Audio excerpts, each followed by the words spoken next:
যখন ছোট ছিলাম তখন বিশেষ কারো কোনো কাজে লাগতাম না, তবে সরস্বতী পুজোতে আমাদের এই কচি কাচাদের ভ্যালু একটু হলেও বাড়তো। যখন ক্লাস 3-4 পড়তাম আমাদের একটা গ্রুপ ছিল, সেখানে সবাই সমবয়সী না হলেও দিল তো বাচ্চা ছিল।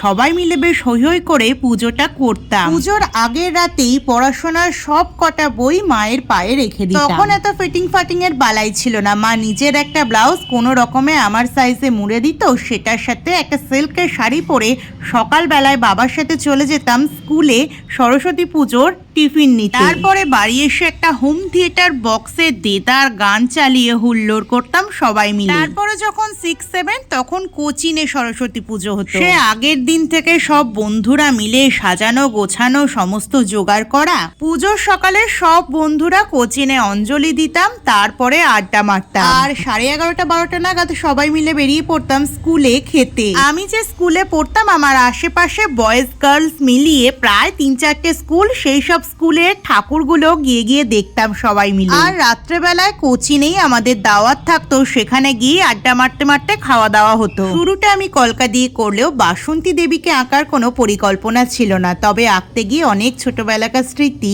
তাজা হয়ে গেল। তোমরা যারা কলকা বা আর্ট অ্যান্ড ক্রাফট আমার কাছে শিখতে চাইছো, স্ক্রিনে দেওয়া নাম্বারে অবশ্যই যোগাযোগ করো। আর কাজটা কেমন হয়েছে অবশ্যই বলো।